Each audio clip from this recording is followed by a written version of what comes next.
And to do this, I thank all of you for wanting me to share the life of my brother. I hope I don't get emotional. My close friends know I'm not really emotional, but it's been a tremendous blessing, and I do appreciate it. And you're so right about my mom, and I will be giving her tribute in this tonight as well. I emailed my daughter that lives in Dubai. I was telling her what a daunting task this has been for me, because there's so much to say about Scott Harpe, and just knowing what to choose to say and to do his life and him as a person justice was a real challenge for me. So I sincerely hope that you enjoy what I've prepared for you tonight. One of my dear childhood friends and a member of this wonderful organization has told me there's some body language that I can watch for if this is too long. One is squirming, another is looking back at the refreshment table. So I will take that under consideration and try to be sensitive to your needs. I'm also aware that Dancing with the Stars starts at 8 o'clock. But I want to remind you that the real important part's not till 9, and that's when Tia's going to sing those of you. So Charlie and I have already checked that out, so we'll be okay here. Winfield Scott Harpe was born on January the 12th in 1937 in Mom and Dad's home in Thomaston, Georgia. Daddy, of course, was James Winfield Harpe, and Mother was Edith Langford Harpe. And they were living in Thomaston, which is Daddy's hometown. Now, soon after that, my daddy became a traveling salesman. And my mother often recounted stories of the many times that she and little Scott would travel with Daddy. And they would go to these small southern towns and check into an old hotel. And of course, Daddy would work and leave Mother and Scott to themselves. And I was thinking, you know, this allowed or offered many uninterrupted hours together, when I believe my mother's strong, positive influence began to make its mark on Scott through stories and singing and music and talk and creative play. In 1939, they settled in Chattanooga, Tennessee, where I was born 2 years later in 1941. And then we moved as a family to Cedartown in 1943, when Daddy went to work for Ed Dugan's wholesale grocery store. My first memories of Scott are of a very sweet, protective brother who was always my advocate.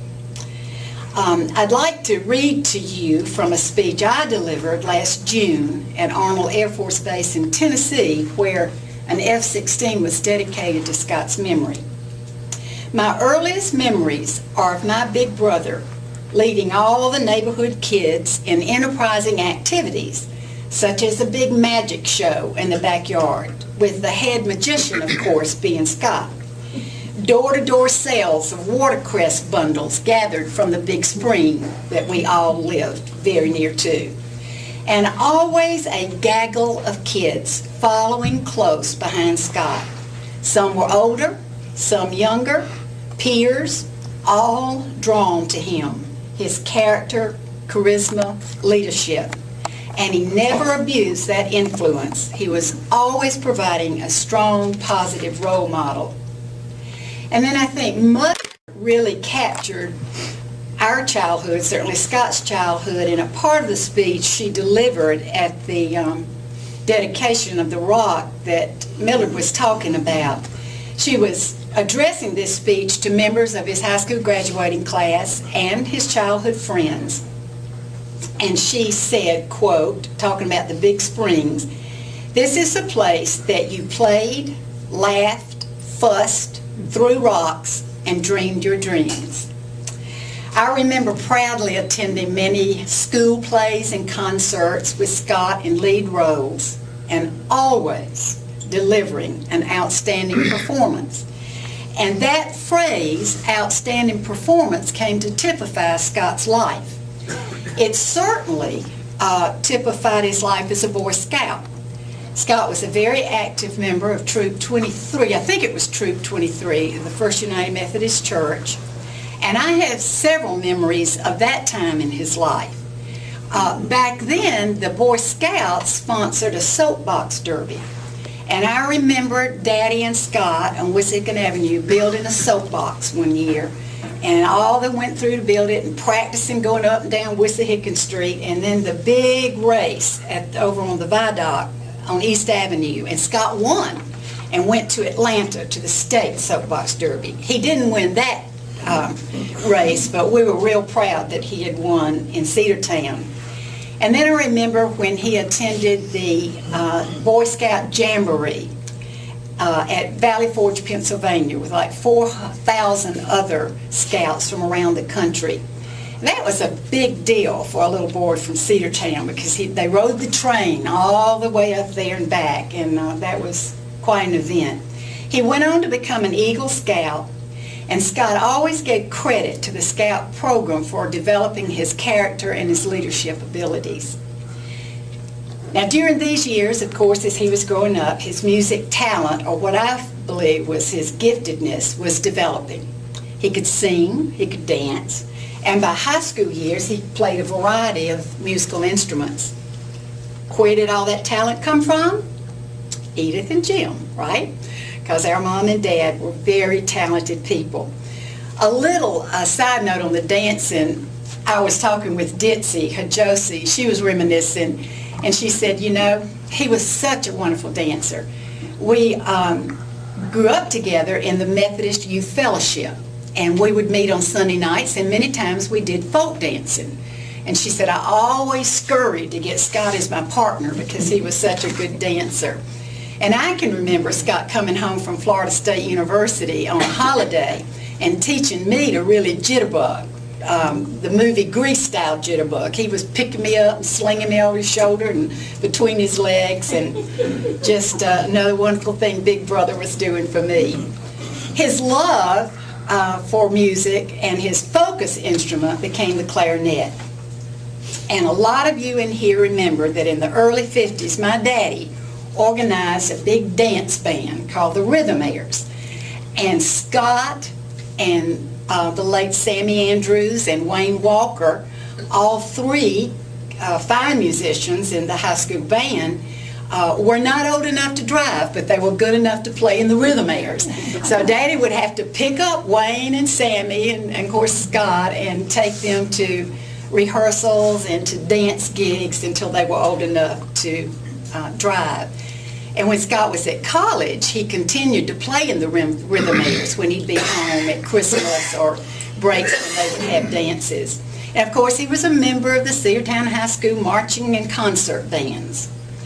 When he was 16 years old in 1953, Scott won a scholarship that was awarded by the Georgia Federation of Music Clubs to attend Transylvania Music Camp in Brevard, North Carolina. He went that first summer and was so impressive that the director of the camp, Dr. Fogle, invited him to return the next summer in 1954 and offered for the camp to pay half of his tuition. So Scott went back and he worked as a lifeguard to pay for the rest of that experience. At the end of the second summer, Scott won the Phi Mu Alpha Symphonia Award for Exceptionality. And that was in the areas of improvement, personality, musicianship, and attitude. He also won the award for Best All-Around Boy Camper. And I'd like to read to you, or no, not read it to you, but tell you about an article I found in Mother's Things from the Cedartown Standard in 1953. And apparently the Cedartown Music Club was host to the Georgia chapter. And the entertainment was provided by the Junior Music Club. And that club was made up of Wesley Forrester, C.W. Peak Jr., Charlie Peak, Louis Spann, John Moody, and Scott Harpe. And Scott performed a clarinet solo accompanied on the piano by Miss Nancy Bruner. Now, there was a real irony to me when I read this article because that little group of musicians named themselves the Knights of Note. 25 years later, at his untimely death, a Spanish gentleman would call him a Knight of the Sky. One night, my big brother, who was 16, treated me to a treat. We went to the Cedar Valley Drive-In Theater. Now, you remember the Cedar Valley Drive-In Theater. And what an exciting thing that was. So, Scott took me to the movie, and they were having a drawing that night. You tore your ticket, you know, and put it in a bucket. And you remember they'd have intermission where there'd be some advertisements and you'd go up to and get your refreshments. And Scott, we were sitting in the car, and they announced that the winner of the 5-day trip to Daytona Beach was Scott Harpe of Cedartown, Georgia. And Scott and I just jumped up and ran up. And I wanted to include that because this is one of the pictures. And afterwards, I want you to come up and see everything. But there's a picture right over here of Scott and Mother. Of course, he took Mother. He could take a guest. And I want you to notice the clothes and the Eastern Airline plane. And they're fixing to get on the plane and go to Daytona Beach. Now, today, that sounds like nothing. But in 1953, that was really something. Scott's musicality certainly complemented his athleticism. He loved sports, and he enjoyed tennis and golf all of his life. He was on the Cedartown High School golf team, basketball team, and track team. But he devoted football season to the marching band. However, by his senior year, Coach Doc Ayers had prevailed, and Scott left the band to play football for the first and only time. And guess what? Another outstanding performance was rendered. I'd like to read to you an excerpt from this precious letter that Doc Ayers wrote Daddy and Mother and me when he learned of Scott's death. This is what he said. He, Scott, was truly an All-American in every way. I am selfish, but I wish I had had him all 4 years. He was outstanding in the band, and when he decided to come out for football, I was thrilled to death. He was not only outstanding on the field, but around adults and on trips. He was noticed by everyone that came in contact with him. I remember when we were in South Georgia at football camp that people would ask about Scott. He stood out in a crowd and was liked by his teammates and his opponents. Another picture that I want to share with you that's a treasure to me, you'll see up here. About 7 years ago when, through friends, I hooked back up with one of my high school sweethearts, and Charlie Bird and I married. We were sorting through 2 households of stuff to come up with what would be our household, and came across in his things this picture of Charlie and Scott at Colamoki Mounds that summer before his senior year, and they're both standing there like this. And when you come up, look at the Marchand hair, because they both had the hair Marchand, and that was quite the style, and Scott and Charlie were always in style, so I hope you'll enjoy seeing that. During his high school years, he was very active. He was in the Key Club, the High Y, the Beta Club, the Cedar Lodge staff, and of course served a term of president in most or all of those. He graduated second in his class, which always really perturbed him. He had a huge academic rivalry going on with Nancy King, Marguerite's daughter. And Nancy beat him out of that first position by just a fraction of a point, and it just got away with him big time. At this point, I want to make something very clear. In my opinion, and all of yours and everybody else, Scott was pretty perfect, but he wasn't a goody two-shoes. There's nobody that loved fun more than he did, and he was a big prankster and loved to pull pranks. And he actually did get in trouble a couple of times. I got caught for everything. Scott never got caught, except for a couple of times that I know of. And I want to share because I think you would enjoy this part of his life. I remember his first big love. Around 16, he was driving, and And you know how wonderful that first love is. And I'll never forget one night, many of you here will remember that Northside Drive was just a dirt road. Tom's laughing, he knows. And there were no houses out there. His house certainly wasn't there, but sweethearts tended to park there sometime. Well, Scott and his love had been on a date, and it was a rainy night. And I remember a knock coming on the door. We lived way up on Spruce Street, okay? And you know where Northside Drive is. Scott's sweetheart lived on the east side of town, over close to Harpe's home. Well, he comes up with his date. They're just drenched. I went to the door, of course, the mom day, just rain, just pouring off on him. He couldn't get the car started. And they had walked from Northside Drive all the way to Spruce Street. So Daddy got in his company car and they got the car started, took the date home and all that. And coming home, Daddy said, "Scott, what in the world were you doing on Northside Drive?" He said, "Well, Daddy, I was taking a shortcut." He never lived that one down. I think that was told in the military. The other big one was, you remember Sky DeArmond? A lot of you do. He was in Scott's class, big football player, and they were just best friends. And one night, Sky spent the night with Scott. And Mother woke up in the night, as mothers are apt to do. For some reason, she walked into Scott's room. It was like 2 o'clock in the morning, and nobody was there. And the window was open. And Scott and Sky had sneaked out. Well, the funniest part of this story is, of course, they called the DeArmonds, Josephine and Dog. My daddy picks up Josephine in her nightgown and bathrobe, and they go riding all over town at 2:30 in the morning trying to find Scott and Sky. And I think they finally found them. I don't know if the pool hall or somewhere, but that was just awful. That was an exciting night, too. I was kind of glad that I got called or something. And then Ditsy told me that she'd only drag raced once in her life, and that was at the provocation of Scott Harpe.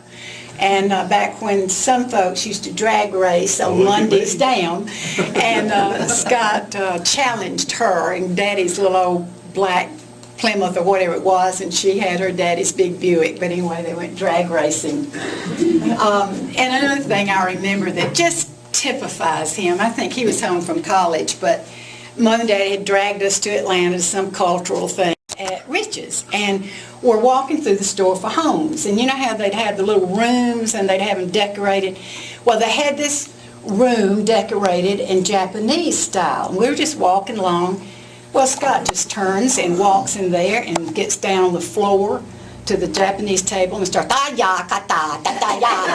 well, of course, I followed suit and sat down, and we had this long Japanese conversation to Mother and Daddy's chagrin, but he was always doing stuff like that. Just a fun guy. He won a full 4-year music scholarship to Florida State University, and there he continued this track record of outstanding performance. I'll just give you the highlights. He was consistently on the academic dean's list. He was a member of the Florida State marching and concert bands. He was active in campus leadership. He was a member of Phi Delta Theta fraternity and served as a president, and was a brother to another young man made good, Burt Reynolds.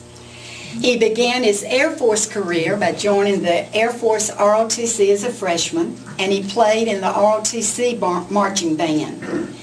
He became the cadet wing commander his senior year and graduated as the ROTC Distinguished Graduate when he received his commission as second lieutenant in 1959. He graduated with honors and received his bachelor's degree in economics. And another outstanding performance at FSU was he chose the best possible life mate, Dorothy Ramel Ellis of Orlando, Florida. Another quick memory. Is this making it too long, Nancy? You're not squirming? You're okay. Okay. When I was a junior in high school and Scott was a senior, this precious big brother invited little sister down for a fight-out weekend.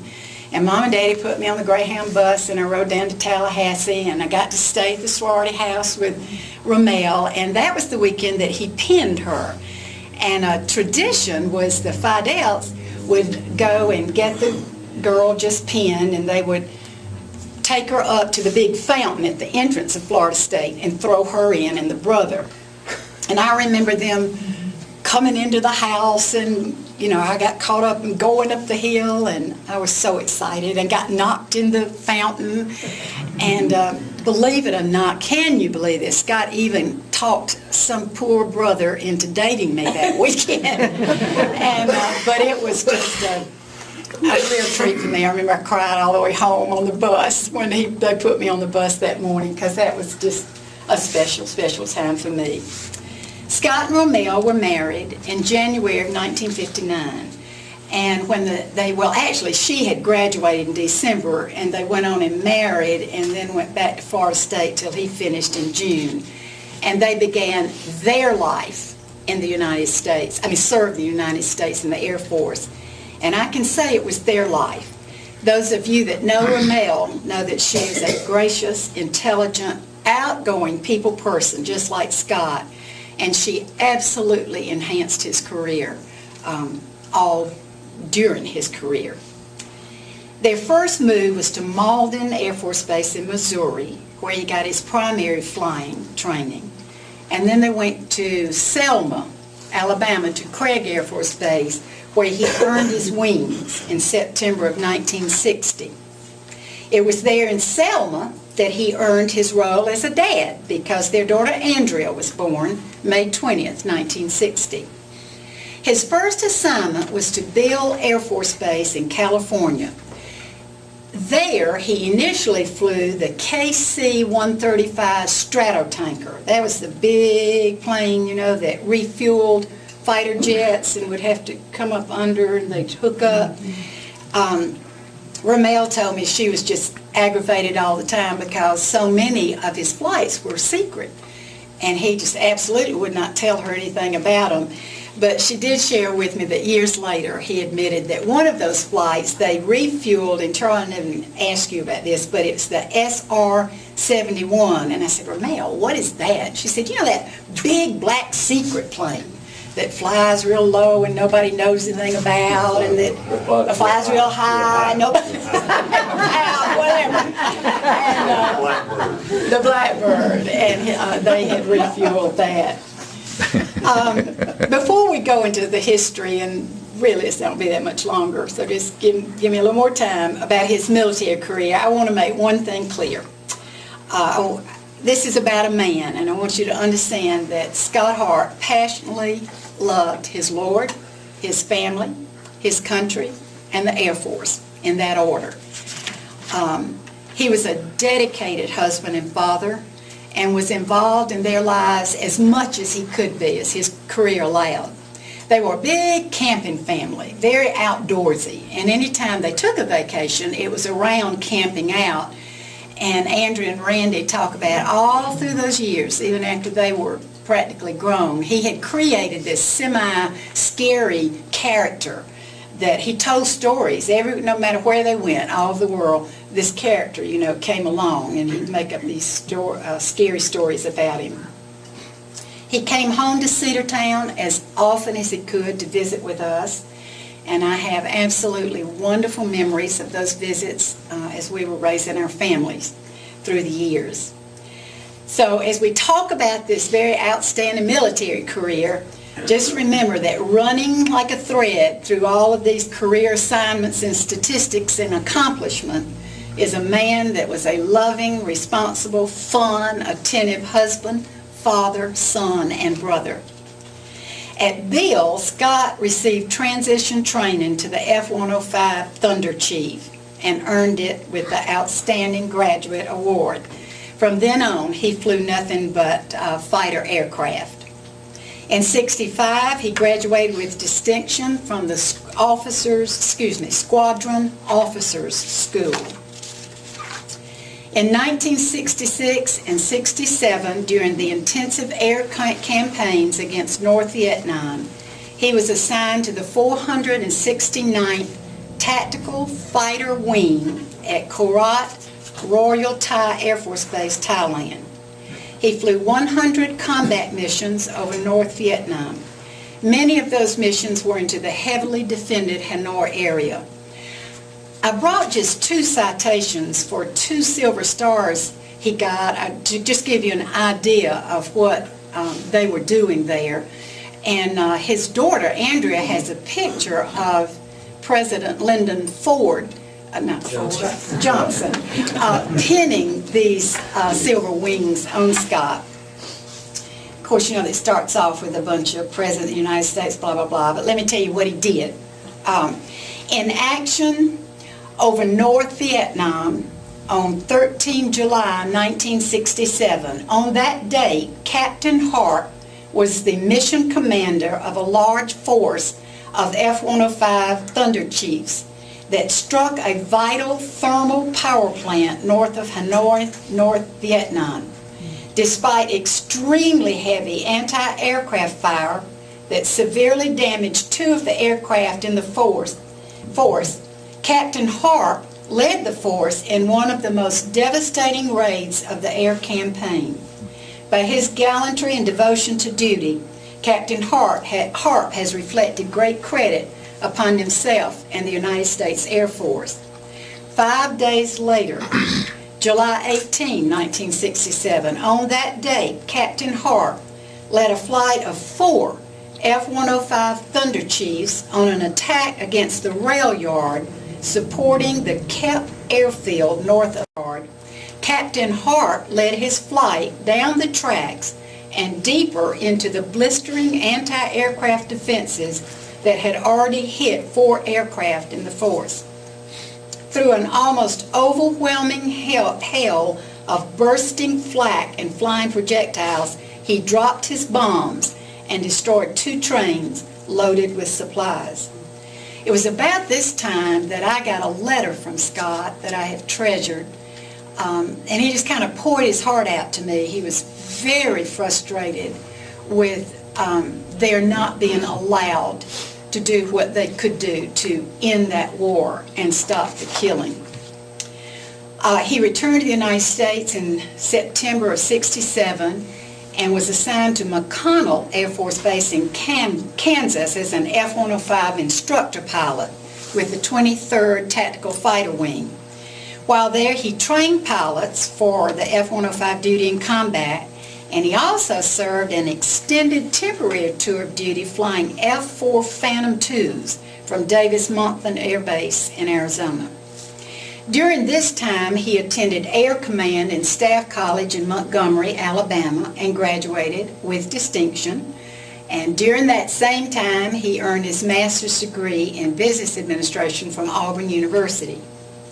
1970 found Scott moving not only himself, but Ramel and Andrea and Randy to Bangkok, Thailand, where he served as the F-86 Sabre Advisor to the Royal Thai Air Force at Takli Royal Air Force Base. As the only American military individual at Takli, he negotiated the details of the bed down of a full U.S. Air Force fighter ring at Takli in 1972 with the Thai military. While there, he flew the F-86, the C-47, T-28, T-33, and T-41. In '72, they moved back to the U.S. He was assigned up at Myrtle Beach, South Carolina to the 354th Tactical Fighter Wing and received transition training into the A-7D Corsair II. After that training, he was returned with the wing to Thailand for combat operations out of the Korat Royal Thai Air Force Base. During 2 extended temporary duties there, he flew missions again over Hanoi, North Vietnam, as part of Linebacker 2 operations, as well as many missions over Cambodia, Laos, and the Republic of Vietnam. During that time, it was a blessing for us because that's back in the days when John and I and the kids went to Pawleys every summer, and so for the 2 summers that Ramel and the children were at Myrtle Beach, they would join us at Pawleys Island just down the way, and that helped pass that time of stress and worry about Scott. In '74, he was transferred to Randolph Air Force Base, Texas, and was the assistant for personnel plans, programs, and analysis at the Air Force Military Personnel Center. In '78, he graduated again with distinction from the Air War College. Upon graduation from that college, Scott assumed command of the 14th Flying Training Wing at Columbus Air Force Base, Mississippi. He was the first officer ever to be appointed as a wing commander immediately following graduation from War College.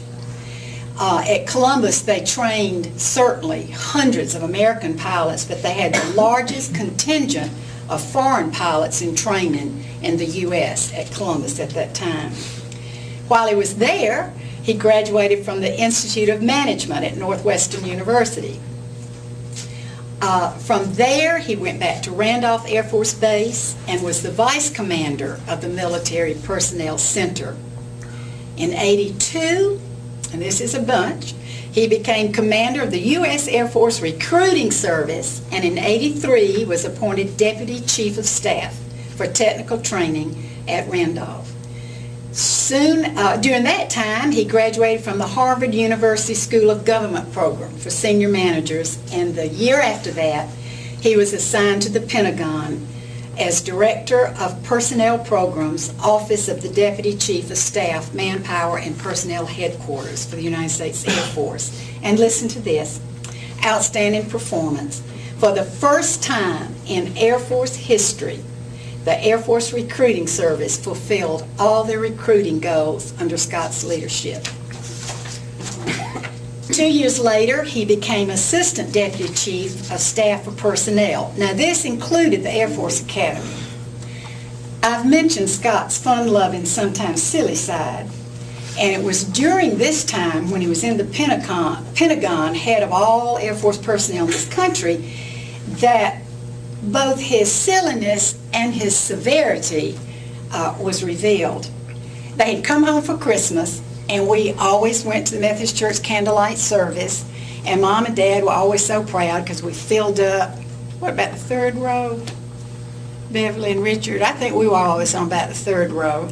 And it would be John and me and the children and Andrew and Randy, and by then Randy and Jan and their children and Scott and Mel and Mother and Daddy, and well, we were sitting, and you know, it's a candlelight service, and they give you the candles when you go in that you hold in your hand. Well, I began to notice all the younger children laughing and giggling, and the pew was kind of shaking, and I, you know, very sternly looked down the row, and of course General Harpe was raptly listening to the minister, but in his hand, it was warm, his candle had begun to kind of soften, and he was forming all kind of birds and different things, and just had the poor children just, you know, and he just, you would never have known. At that same service, however, at the end, when everybody greets each other, there was a young man in Cedartown who happened to be at the Air Force Academy at that time. He was not in uniform, and therefore he was not under code for dress, but when Scott made his way to speak to the young man, he noticed that he had a pierced ear, and he had an earring in his ear, and Scott had a fit, went back to Washington, called the Air Force Academy, got the poor young boy under disciplinary action, but Scott believed if you were Air Force, you represented the Air Force in this country, whether you were in uniform or not, and he just was not going to have it. In July of '87, he was named Commander of the 16th Air Force, United States Air Forces in Europe, with headquarters at Torreon Air Base, outside Madrid, Spain. In this command, Scott, by now a two-star general, was responsible for 15,000 troops in 10 bases, 2 in Spain, 3 in Italy, 2 in Greece, and 3 in Turkey. In the spring of '88, Mom and Dad flew to Spain, and those of you that were there, dear friends, know what that trip, it was really the highlight of their life, certainly one of the biggest. Flew to spend a month with Scott and Ramel in Spain, and they had such a wonderful time. And I know one of the biggest things they came home with was the esteem that their son was held in, from the lowest ranked military to the most important civilian people in Spain. I have included on my little board up here pictures of Mother and Daddy and Scott in front of the F-16. He actually flew the plane out, and they had a recorder there, and he flew it back in, taxied it in, and Mother and Daddy had permission. They were driven out in a car to go up to him in the F-16.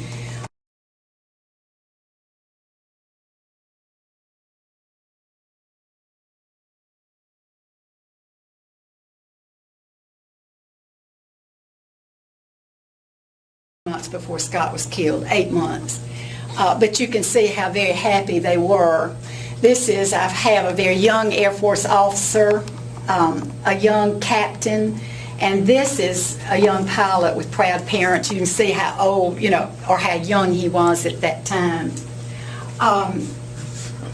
In November of that year, Scott's and Romel's son, Randy, who had graduated with distinction from Duke University, and like his daddy, had been in the Air Force ROTC and had graduated with a commission, was now in active duty.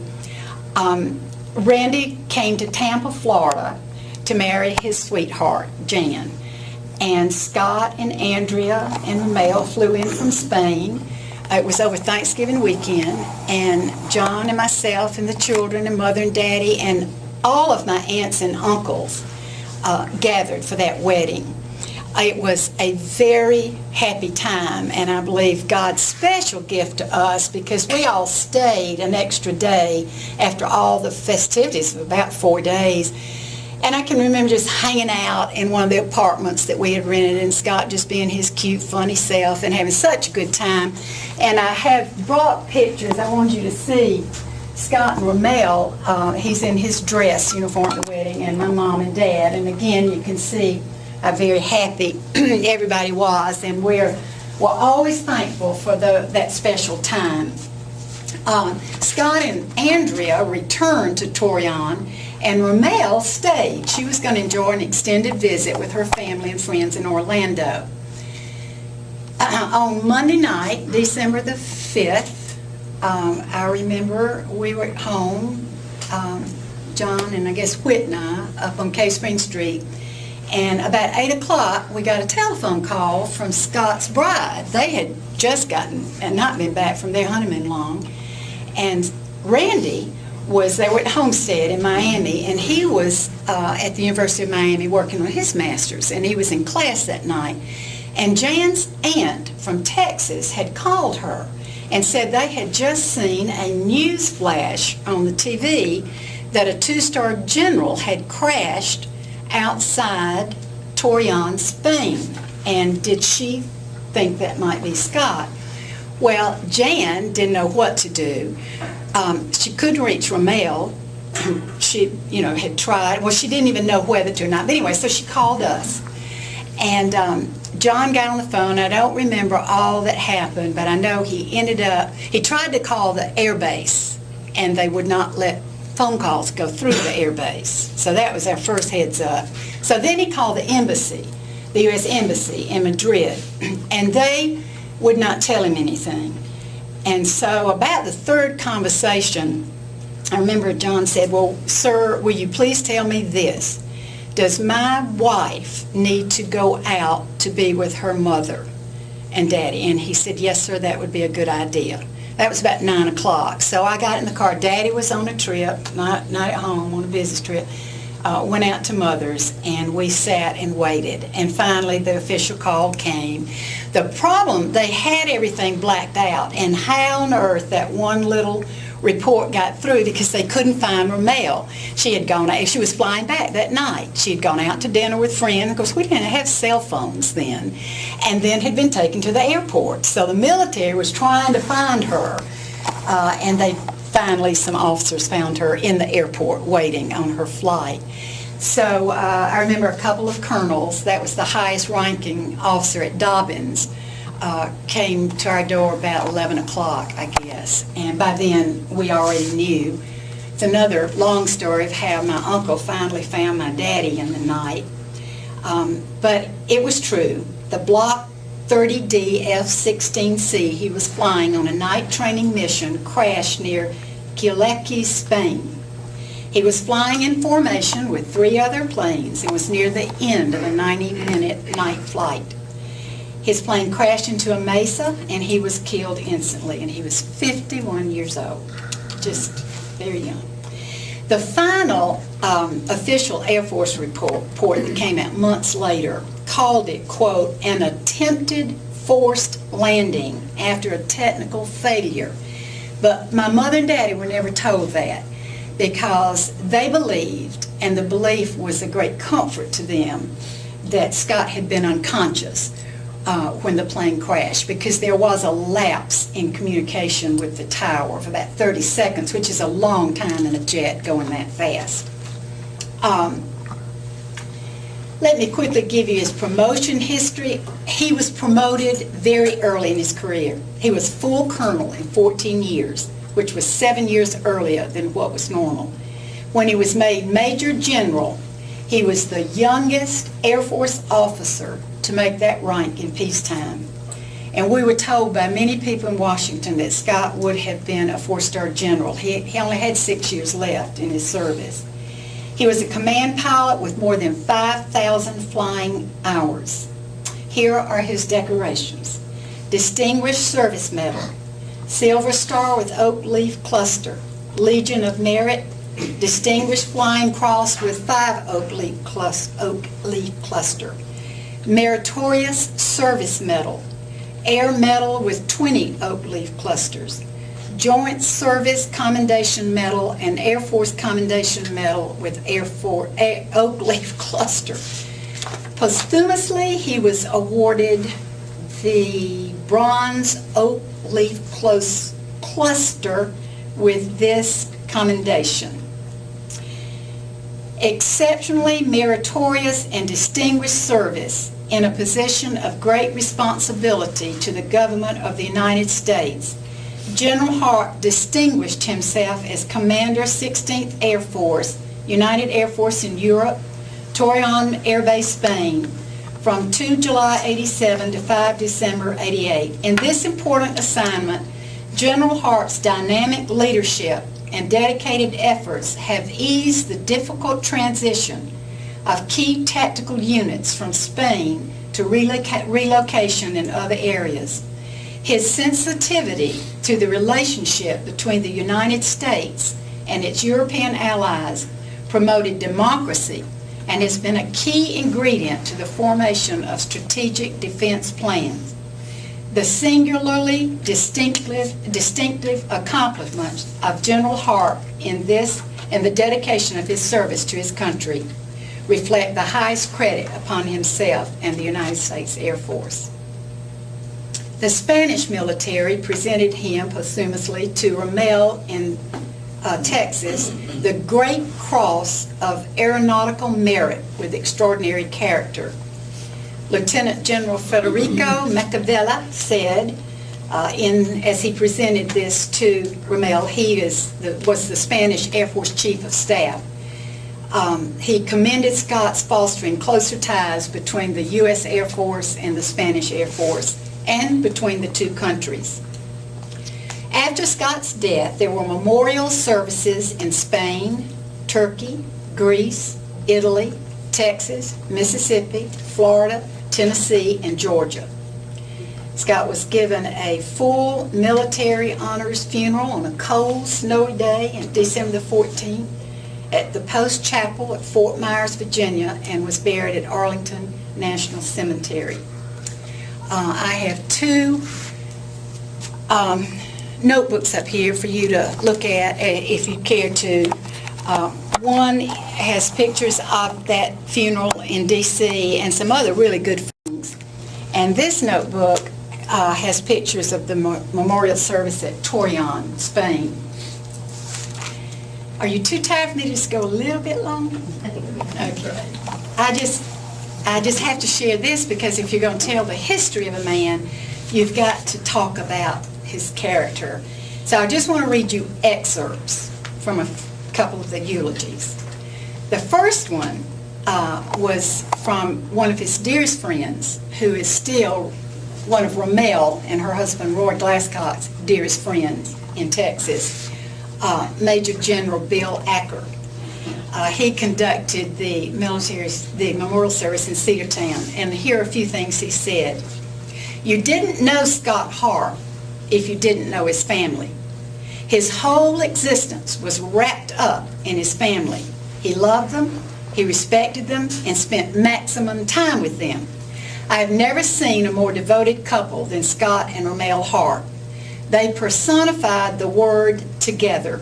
They worshiped together, they played together, they served their country through the Air Force together, and they served superbly. Scott Harpe was a hero, a true bona fide war hero. He was a hero before he died, and he remains a hero in his death. As a fighter pilot, he flew the most difficult aircraft on the most difficult missions. He was a highly decorated war hero with 2 Silver Stars and 6 Distinguished Flying Crosses. That is 8 medals for heroism. I read those citations, and I can tell you, he laid his life on the line for his country those 8 times. Most people have never had the opportunity to do it even once. Scott Harpe was a leader. He cared about the Air Force mission. He cared about people. He understood people and how to make them care about the mission. He was a great leader whom everyone respected. Scott's leadership style was so smooth that you didn't realize at first how good he was. He seemed so easygoing and laid back. But then you looked around at how much was getting done, and you recognized the power of his leadership. That's why he was out flying one of the world's fastest single-seated fighter aircraft at night, because he was a leader who led best from out front. He would never ask his pilots to do anything he wouldn't do. And then from Lieutenant General Clifford Reese, who conducted the funeral in D.C. I know Scott is a loving son, an adoring husband, and devoted father. Proud of his parents, his wife Rommel, his children Andrea and Randy. Yet one who never failed to ask me about my parents, my wife, and my children, and was sincerely interested in their health, happiness, and accomplishment. I know Scott as an inspired leader of men and women. In his last command, the 16th Air Force, there's a motto which you see on every U.S. Air Force base around the Mediterranean Sea. It says simply, "There is a way." And of course Scott came up with that. And it has become a way of life for those people serving their country, providing for the common defense in foreign lands and difficult circumstances. And he talks about that slogan, "There is a way," and he says, but its deeper meaning to me is that it symbolizes Scott's personal philosophy, a philosophy born of an unquenchable optimism where problems are opportunities. He could never imagine that a wrong could not be righted, nor that an aspiration was beyond reach. A philosophy to which he gathered adherents throughout his life. I'm one of those believers that when it comes to protecting our society, preserving our freedom, and providing for the people who do so, there is a way. Scott Harpe was a man who led by example. And then a fellow named Charlie Reese, who is a staff writer at the Sentinel newspaper in Orlando, Florida, wrote a piece, and he uses some of General Reese's, not the same name, it sounds like it's eulogy, but I want you to hear what this man who did not know Scott wrote. It's a long way from Thomaston, Georgia, to the fields outside Quillaquis in the Guadalajara province of Spain. It was there, about sunset on December 5th, that the boy born in Thomaston died a man in Spain. I know his death because of what he did with his life. I never knew Major General Winfield S. Harpe either as a boy or man. I've known and know men like him. Those that knew him well enough to call him Scott loved and admired him. He was, they say, one of those exceptional men who was a leader by virtue of what he was, not by virtue of the rank or his position.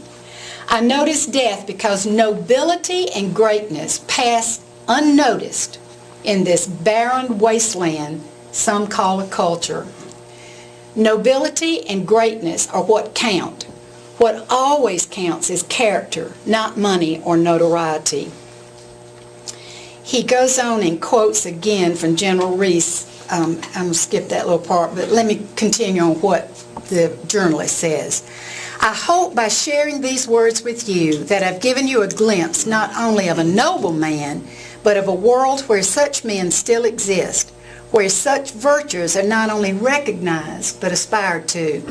Scott Harpe never made as much money as a freshman congressman, or even as much as some local politicians. This was so when he was a general, commanding thousands of men and millions of dollars worth of equipment, let alone when he was flying combat missions over North Vietnam or moving his family from one duty station to the next in the long, hard road from a second lieutenant's bar as an ROTC graduate to the stars of a general. So different is his world, a world of service and self-sacrifice and camaraderie and courage and honor.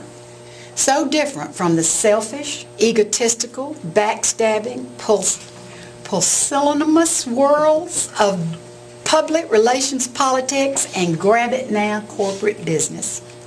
I note Scott Harpe's death because American youth need to know such men exist, and that the cynical nihilism showered on them by pot-bellied professors and yuppie journalists and gold necklace movie and TV producers is a lie. There is a way.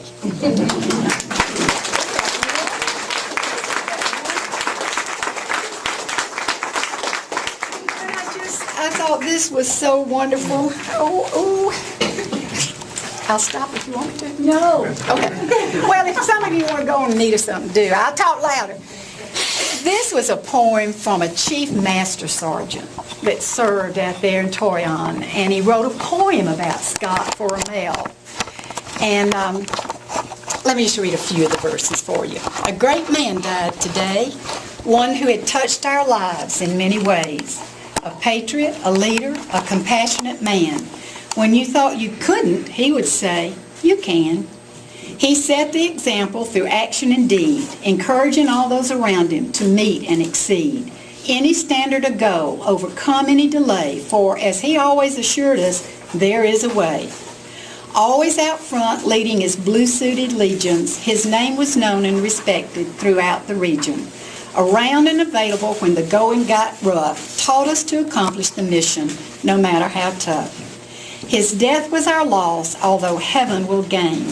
But even though absent in body, who died today. And one of the sweetest things, Ormel got a letter from a little sergeant, and I'll just tell you quickly about that. He wrote to her after Scott was killed and told her about a night in Greece where they were on a base. And he talks about working all day, but being given the extra duty of standing guard at some VIP's door all night in, the hotel, the base, or whatever. So he comes and he describes beautifully about being so tired and coming down the hall and going to the assigned door and standing there. And later in the night, he saw this dark figure coming in the hall and thought, well, there comes this VIP, and I'll just stand here and do my thing and get through the night. But then I have to use his words. He says, the biggest, I knew that he would go right into his room, maybe with a nod to acknowledge my presence. At that point, something very different happened to me. This tired man suddenly became energetic. He was happy to see me. This man, who I've never met before, was happy to see me. At first, I was a bit confused. No one's ever happy to see a policeman unless they're in trouble. He had come up to me, introduced himself, and asked questions about my stay in Greece. And he says, shortly afterwards, the conversation drifted into other directions, and after about 50 minutes, we said good night, and I continued with my shift. And he talks about the next morning Scott leaving, but then about Ramel, about later in that morning, this gracious lady who he understood his duty was almost over because she was going to a breakfast of some sort, comes out of the room and starts talking to him, asks him all about himself, starts in the hall and turns around and says, "Son, are you married?" And he said, "Yes." He said, "Just a minute." And she went back in the room and came out with a big bouquet of flowers and said, take these home to your wife." That was Scott and Rommel, again, serving together. And this, believe this or not, this is from a website, the Arlington National Cemetery website, August the 18th, 2010, just this year.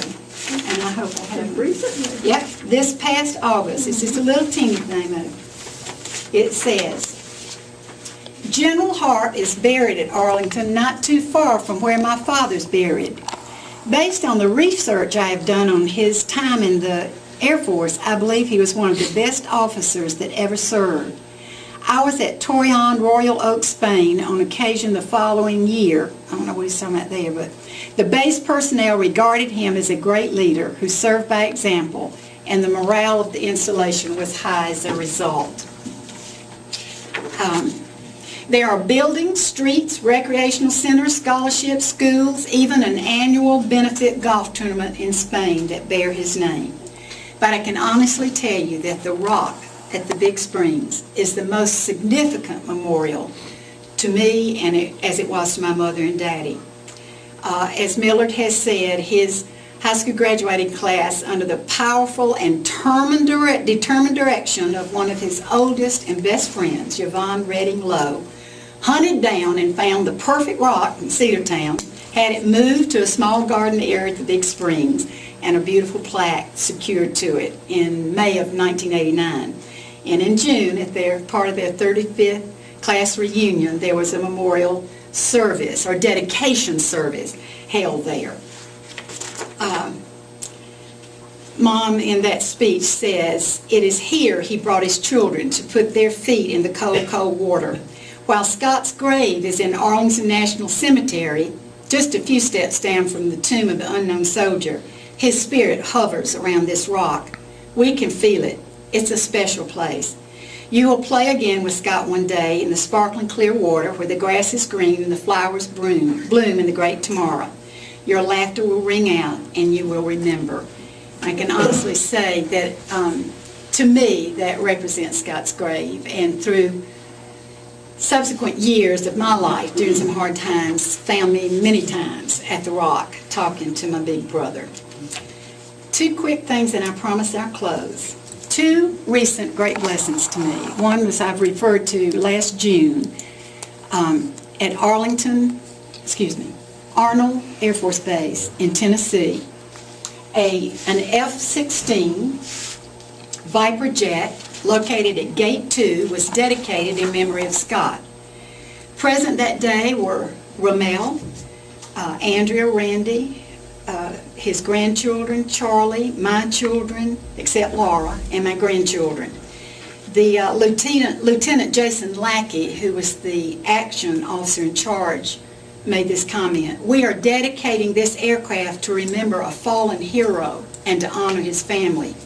It is important to keep what freedom cost in perspective from time to time, and dedications are a perfect way to do that." The guest keynote speaker, who was the vice commander, Colonel Eugene Middock, said this: "America needs heroes, not the movie heroes we see coming out of Hollywood, but great Americans from small towns across the country like Thomaston, Georgia. Major General Winfield Scott Harpe was one of those great Americans, and this F-16, which sits just off Interstate 24 and which will be visited by hundreds of people a year, will stand as a testament to his memory and to all those who have given their lives building the greatest Air Force the world has ever known." The second one occurred just this March. Charlie and I were in Florida a couple of months, close to Tallahassee, and I'd always wanted to do this, and knowing this was coming up, I said we're going to drive up to Tallahassee and see the ROTC building that is named for Scott. So we went up one beautiful spring day this March, and Charlie took some pictures, and I want to share those with you. The building is called the Harpe Johnson Building. It's the Army Air Force, and Johnson was the military officer that the Army part is named for.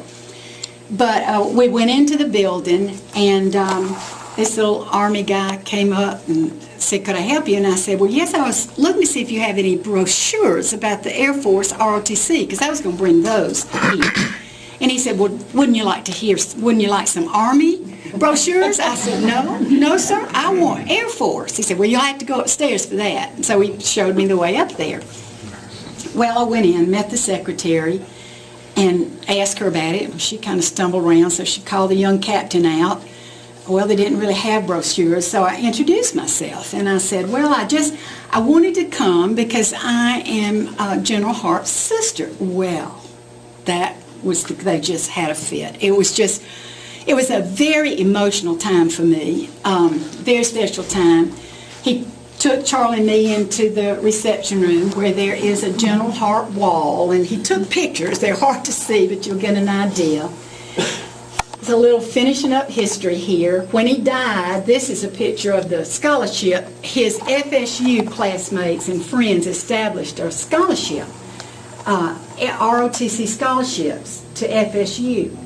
That was in about '89. The money ran out last year. That was a lot of money. They gave over 22 scholarships, and this is their names on that plaque. This one is a write-up about the ROTC marching band, and Scott was in it too, and the captain said, "I bet you don't know this, but when Scott was a member of that marching band, the officer that was the band leader wrote or composed the ROTC. And Scott talked the band director of the Seminole Marching Band to include that march in their repertoire, which they did. So I enjoyed hearing about that. A favorite picture of mine was the Christmas before Scott died, and you'll see that he is serving children from the mess hall, which is just, I labeled it a heart to serve. Well, in closing, let me say this. It was thrilling because the word got around that General Harpe's sister was in the building, and that was just something. Somebody in Cedartown asked me one time long ago if I had ever been jealous of Scott growing up, and I'm going to talk to you and tell you what I told that person. Yes, I did. She said, growing up in Scott's shadow. And my answer to that is, yes, it was a challenge, and it was a challenge to be in his shadow. But I was never jealous. I was one of his greatest admirers. I loved him. I looked up to him. I respected him. I think early on as a little girl, I saw his light, and it always warmed my heart. It is an absolute honor to be General Harpe's sister, and I thank you again for inviting me to share his life with you and encourage you. I had to go back and take a walk through our life, and it was wonderful. I want to present the Historical Society with this picture that was presented to me of this F-16 Viper jet at Arnold Air Force Base in Tennessee. And there is a book that goes with it about that command. And so I want to give you that. And well, here comes the lady to present it to right there.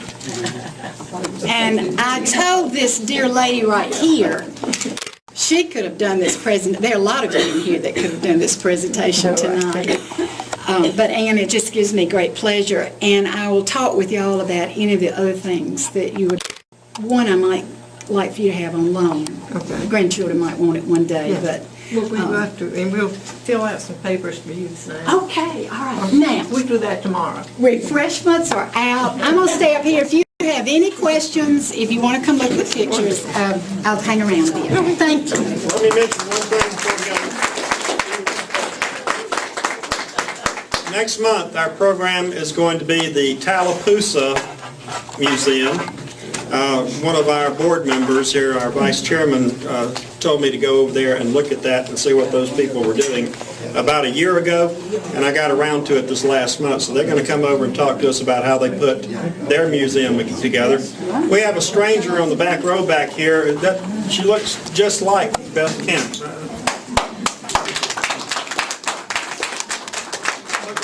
Back. Can I hear that motion, Tom? She was one of Scott's favorite teachers. I had to come hear what she said about him because I taught him and I knew him. And he loved you. They all had a crush on her. I have a motion. So moved. All in favor? Aye. Thank you. Last adieu, but no gallant lad I see in his faded coat of blue. No more the bugle calls the weary one. Rest, noble spirit, in thy grave unknown. I'll find you and know you among the good and true. When a robe of white is given for a faded